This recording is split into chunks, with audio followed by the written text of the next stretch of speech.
안녕하세요, 해공호입니다. 자, 카카오 네이버 카카오 오늘도 함께 보도록 하겠습니다. 자, 우리 두 종목, 우리 지수 하락 여파로 두 종목 모두 약세를 보이고 있습니다. 다만 네이버는 그래도 전저점인 8월 5일 날이죠. 5일 날 저점을 일단은 이탈하지 않는 상황에서 약세를 보이고 있고요. 카카오는 아시다시피 저점을 계속 갱신하면서 아래로 내려가고 있기 때문에 상당히 좀 부담스럽다라고 좀 볼 수가 있습니다. 오늘 이 두 종목 그래도 우리가 희망을 좀 찾아보자면 오늘 밤에 있을 미국 고용 동향 지표 발표가 아닐까 싶습니다. 오늘 이 부분에 대해서 좀 중점적으로 말씀드리도록 하겠습니다. 자, 지금 바로 시작해 볼게요. 자, 네이버 일단은 네이버부터 먼저 볼게요. 자, 네이버는요. 기술적으로 놓고 보면 지금 여기가 저점이고 여기가 저점이고 여기가 저점이죠. 저점이 뭐 어찌 됐던 간에 저점이 높은 상황이에요. 그쵸? 고점도 낮아지고 있어. 그러니까 우리가 원래 기대했었던 거는 저점이 좀 높아지고 고점이 좀 높아지는 이런 구간들로 가야 우리가 우상향으로 이제 돌아나가는 건 이 N장 패턴으로 돌아나가는 그림들을 우리가 기대할 수 있잖아요. 다시 한번 말씀드릴게요. 여기가 고점, 여기가 고점, 그 다음에 여기 고점들이 좀 나와야 되잖아요. 그쵸? 저점이 이렇게 높아지고 있고 그러니까 이렇게 N장 패턴으로 우리가 갈 수 있는 그림을 기대를 원래 하는 거죠. 가장 좋은 것은 여기에서 추세가 무너지지 말았어야 되겠죠. 그쵸? 왜냐면 여기서 이렇게 만들었으니까. 그럼 여기에서 이렇게 가주면 매우 좋은 그림들로 가는 거잖아요. 그쵸? 예, 그런데 이제 한바탕 여기서 한 번 더 밀려 내려왔으니까 결과적으로 내려왔으니까 그럼 지금 입장에서는 여기 저점이라도 좀 잘 지켜서 최소한 뭐 박스권이라도 좀 만들어 놓고 다시 한번 추세 우상향으로 좀 돌려 세워야 되는 이런 상황들이 지금 만들어졌다.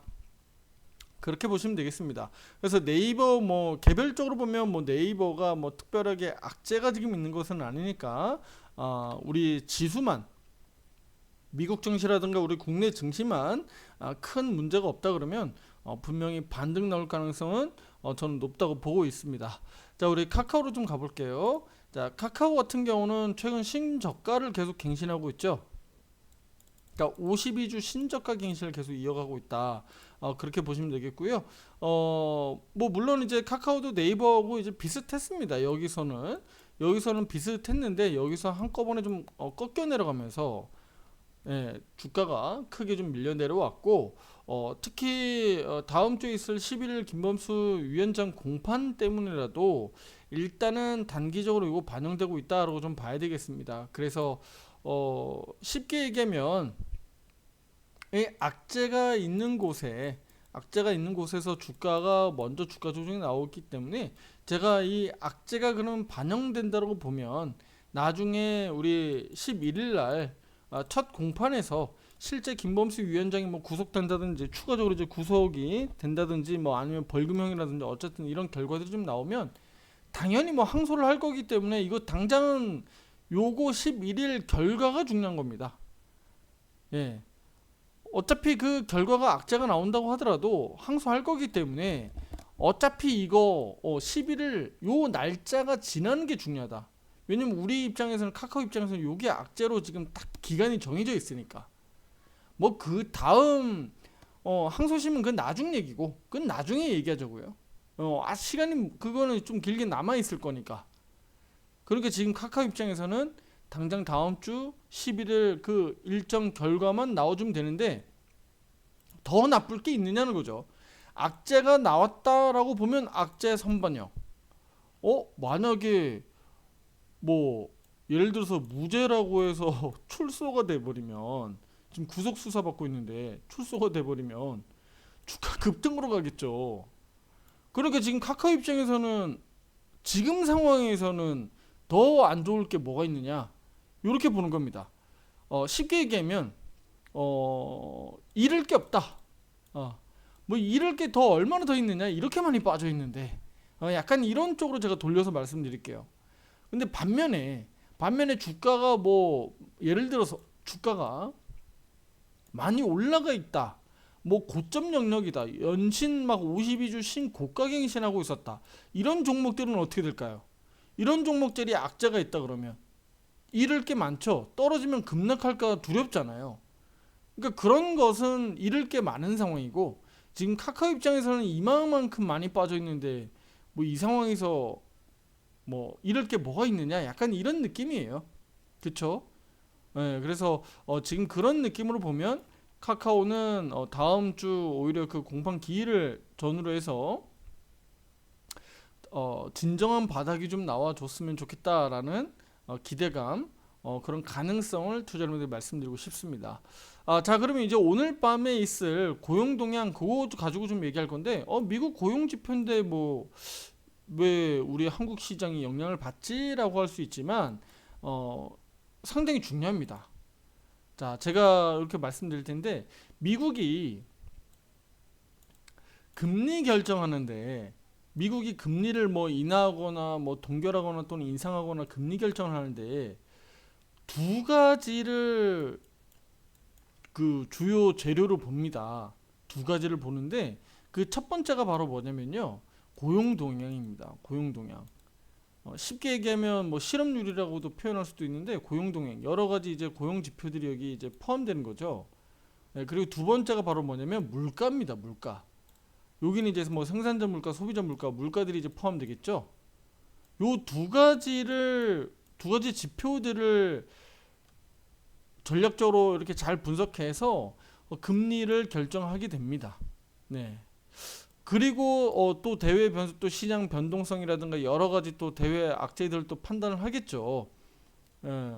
그런데 지금 상황에서 놓고 보면 물가가 충분히 내려가 있으니까 고용도 충분히 좋아져 있는 상황이고 하니까 어때요? 그럼 금리를 좀 더 내리는 게 맞겠다라고 결정을 한 거예요. 근데 금리를 내리는 결정에는요, 요 두 가지가 중요하긴 한데, 요 두 가지에서 바로 무엇이 하나 더 중요하냐면 바로 기업 경기입니다. 경기. 예. 실제 미국 경기. 지금 R 공포, R 포비아라 그래서 우리 그 리세션에 대해서 계속 얘기 나오잖아요. 경기 둔화. 그러면 이 경기 둔화가 본격화된다는 얘기는, 그러면 미국 입장에서는 금리를요 좀 더 빨리 낮춰줘야 되는 이 상황들이 벌어지는 거예요. 미국에서 놓고 봤을 때, 실제 기업 경기들이 좀 안 좋아서 뭐, 뭐 재고가 늘어나고 판매가 잘 안 되고 영업이익들이 뚝뚝뚝 떨어진다 그러면 주가들도 떨어지는 것도 당연한 얘기겠지만, 실제 경기가 이렇게 떨어졌을 때, 나중에 떨어졌을 때 미국이 금리가 충분히 낮아져 있는 상태에서 기업들을 도와주는 역할을 해줘야 되잖아요. 그런데 금리가 높아버리면 기업한테는 악재잖아요. 그쵸? 다 자기 돈으로 하는 사업들이 없잖아. 그러니까 돈들을 계속적으로 중간중간에 꼬아야 되잖아요. 그쵸? 만약 기업 경기가 더 안 좋아지면 자본들을 더 수요를 받아야 되는 상황인데, 금리가 높아버리면 어떻게 돼? 뭐 도산하라는 건가? 진짜 정부하고 뭐 기업하고 한번 붙어보자는 건가? 뭐 예를 들면 이런 거잖아요. 그러니까 정부 측면에서, 또 미국 페드 입장에서는 금리를 좀 더 빨리 낮출 필요가 있다. 빨리 낮출 필요가 있다는 얘기는 바로 뭐죠?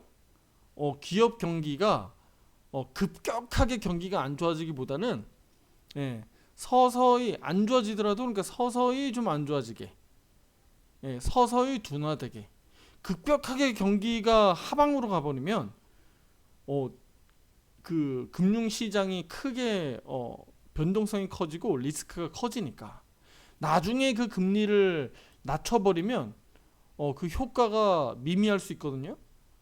그래서 미국이 이제 본격적으로 금리 인하를 9월부터 이번 달입니다 시작한다는 얘기는, 결국은 리세션, 경기 둔화를 인정하는 꼴이다라고 제가 앞에서 말씀드렸죠. 예, 그러니까 앞으로 미국 경기가 서서히 좀 둔화되겠구나. 그것을 예방 차원에서 금리 인하를 먼저 진행한다라고 보시면 돼요. 그러면 나중에 뭐 주가도 좀 빠지고 뭐 물가도 좀 충분히 내려가고 그리고 기업 경기도 어느 정도 좀 안 좋아진 상태에서 좀 나아진다. 기업 경기 좀 좋아지고, 그 상황에서는 어느 정도 금리 인하를 해놨었겠죠. 그쵸? 그게 금리 인하를 하는 시기가 보통 한 1년에서 3년 정도 그 안에서 금리 인하하기도 하고 합니다. 또는 그 중간중간에 동결하기도 하겠죠. 그러면 충분히 이렇게 낮아졌다. 야, 이제 앞으로 기업 경기 좀 좋아지겠는데 물가도 조금 정상 궤도에서 한 2% 정도 잘 유지되고 있고 괜찮다. 기업 경기 좋다. 야, 우리 뭐야? 고용 지표도 엄청 좋은데 실업률 엄청 낮아. 그러면 앞으로 경기가 좋아질 것으로 생각하면 어떻게 될까요? 서서히 이제 금리를 또 인상할 수 있는 상황들이 벌어지는 거예요. 왜냐면 경기가 좋다는 얘기는 또 수요가 늘어나고 그렇다 보니까 물가가 또 올라갈 수 있거든요. 그래서 그거를 서로 완충작용을 하기 위해서 서로 그렇게 상대적으로 움직이는 겁니다.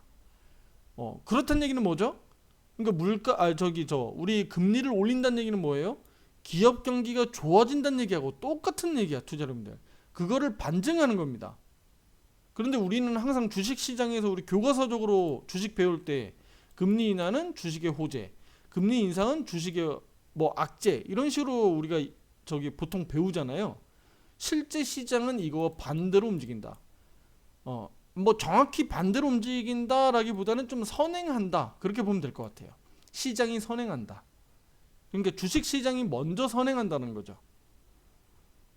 조금 복잡할 수도 있고 어려울 수도 있는데 어렵지 않습니다. 충분히 이해하실 거라고 생각이 되고요.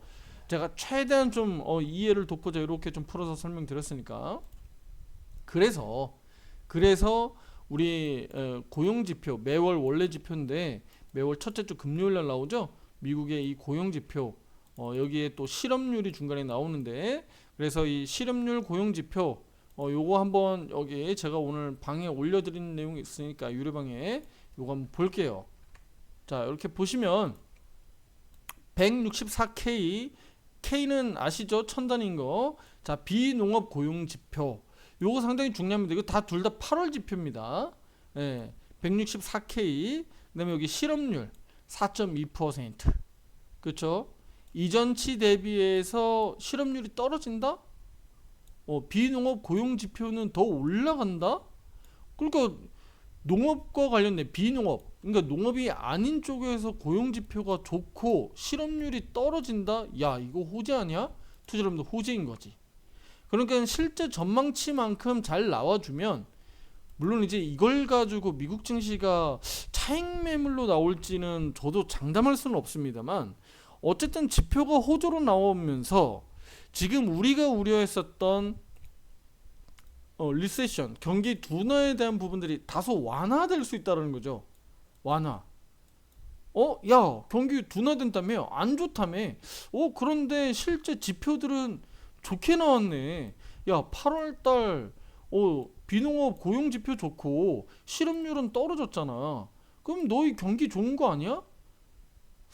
금리 인하하긴 하는데 뭐 한두 번에 그칠 수도 있는 얘기고 아니면 동결할 수도 있는 거고 왜냐면 경기가 좋으니까 그러면 일시적으로나마 미국 증시가 크게 기술적 반등이 나올 가능성도 있는 거죠. 물론 이제 다음 주에 가면 제가 아까 말씀드렸듯이 미국이 금리 결정하는데 이 고용 동향하고 물가라 그랬잖아요. 원래 지표 다음 주에는 소비자 물가, 생산자 물가 나와요. 항상 이렇게 나옵니다. 전달치 거, 8월달 거. 그러니까 이런 지표들을 가지고 계속적으로 미국은 페드는 추적하면서 이제 금리 결정을 하는 거예요. 그런데 이번에는 금리 인하가 거의 현실적으로 이제 확정됐기 때문에 투자자분들 입장에서는 뭐 여기에 대해서 뭐 크게 갑론을박할 건 없습니다. 다만 이제 우리 입장에서 놓고 보면 미국 증시가 좀 기술적 반등이 나올 수 있겠느냐. 지금 여기에 한번 나스닥 실시간입니다. 나스닥 실시간 100 선물 지수인데요. 여기에서 좀 기술적 반등이 나올 수 있겠느냐. 최소한 횡보라도 좀 해줄 수 있겠느냐. 우리는 기대하는 게 바로 이런 거잖아요. 여기서 낙폭을 더 추가적으로 낙폭을 하면 이 카카오 네이버 뿐만 아니라 우리 국내 증시 또는 해외 대부분의 모든 증시가요. 정말 악소리가 납니다. 악소리가 나요. 그냥 이 꽉 물게 됩니다. 그 정도로 이렇게 시장이 격해질 수 있고 하방에 대한 리스크 위험성이 훨씬 더 커지는 겁니다. 그래서 어떻게 해야 돼요? 미국 증시도 마찬가지예요. 큰 틀에서는 그렇게 뭐 경기 둔화 된다고 하니까 예? 경기 둔화된다고 하니까 그럼 천천히 그러니까 어 이렇게 내려간다라고 봤을 때 그럼 주가도 그럼 천천히 내려가면 되거든요. 예, 그러면 올라왔다가 내려왔다가 올라왔다 내려갔다가 천천히 내려가면 되거든요. 그러면 여기 올라오는 과정에서 또 주가들 올라오는 종목들도 올라오고 차별화가 이루어지거든요. 네, 종목별로 이제 순환매가 막 차별화가 이루어져요. 이슈가 있는 종목들 막 빠바박 치고 올라가고 이슈가 좋지 않은 종목들은 어 올랐다가 떨어졌다 올랐다 떨어졌다 계속적으로 지수 따라서 움직이게 되는 거고 우리는 이제 그런 부분들을 잘 추적해서 대응해 나가는 거예요. 그래서 지금 우리 입장에서는 단기적으로 해서 이 고용 지표가 실제 미국 증시를 일시적으로나마 좀 기술적 반등으로 좀 이어지길 기대하는 거고요. 이걸 통해서 우리 카카오 네이버도 반등이 나올 것으로 기대를 하고 있는 겁니다. 예. 뭐 물론 오늘만 놓고 보면 반등이 뭐 나올 수 있겠느냐 부정적으로 볼 수도 있겠습니다만 항상 우리 국내 증시는 갭으로 많이 반영되기 때문에 미국 증시가 또 이렇게 반등을 잘 나와주면 우리 야간 선물 시장에서 뭐 또 2, 3% 이상 또 상승을 해주면 다 갭 떠서 또 출발합니다. 네, 언제 그랬냐는 듯이 또 갭 상승해서 또 강세로 나올 수 있거든요. 그래서 지금 단기적으로 놓고 보면 미국 증시, 한국 증시 바닥이 좀 나와야 된다라는 것은 뭐 말할 것도 없습니다. 그렇죠? 예, 그래서 단기적으로 그 부분들을 우리 오늘 금요일 그다음에 다음 주 월요일 좀 기대 한번 해보도록 하겠습니다. 어려운 시장이지만 우리가 이렇게 하나하나씩 또 찾아가면서 또 바닥을 또 잘 찾아보도록 하겠습니다. 자, 구독, 좋아요 잊지 마시고요. 다음 영상에서 더 좋은 내용으로 또 찾아뵙도록 하겠습니다. 감사합니다.